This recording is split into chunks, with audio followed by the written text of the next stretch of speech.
July slogan ছিল we want justice.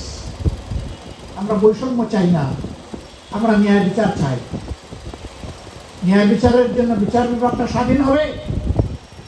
এই সরকার হওয়ার আগে, নির্বাচন হওয়ার আগে সবাই চিৎকার দিলাম, বর্তমান সরকারি দল বললো, আমরা বললাম।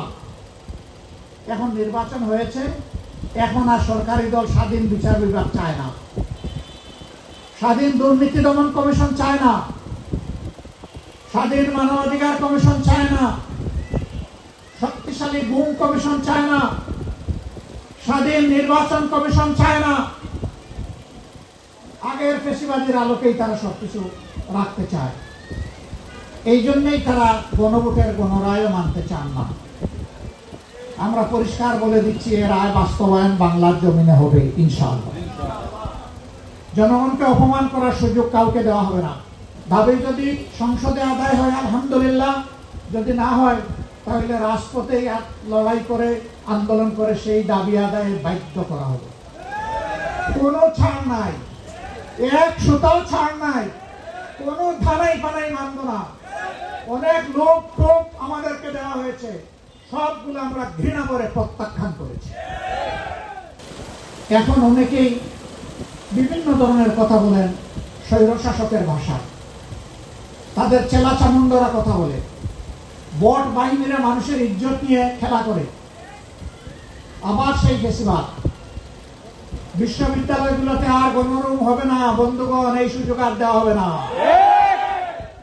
গণরুম গেস্ট রুমের কবর হয়ে গেছে 24-এ, এটা আর ফিরে আসবে না। এখন যদি কেউ ফিরিয়ে আনতে চায় তাহলে তাদেরকেই ফিরিয়ে দেওয়া হবে ইনশাআল্লাহ। এখনো বিশ্ববিদ্যালয়ের রাজনৈতিক অপচর্চার কবল থেকে মুক্ত হয়নি।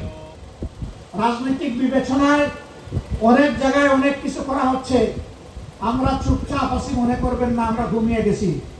সমুদ্রে যখন নিম্নচাপ তৈরি হয় তখন তার অনিবার্য ফসল হচ্ছে পরবর্তী একটা ঘূর্ণিঝড়।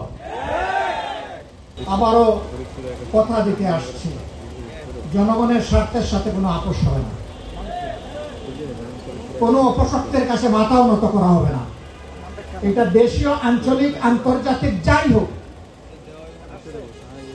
ইনশাআল্লাহ যুবকদের প্রত্যাশার আকাঙ্ক্ষা বাংলাদেশ গড়ে দেওয়ার জন্য আমাদের বাকি জীবনকে আমরা উজাড় করে দেব।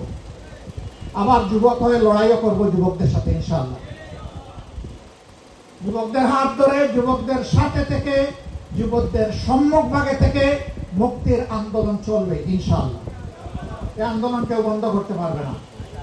আজকে এই ওয়াদা, এই অঙ্গীকার আরেকবার করে গেলাম প্রাচ্যের অক্সফোর্ড খ্যাত ঢাকা বিশ্ববিদ্যালয়ের বুকে দাঁড়িয়ে। আল্লাহ তাআলা এই ওয়াদা পালনের তৌফিক আমাদেরকে দান করুন।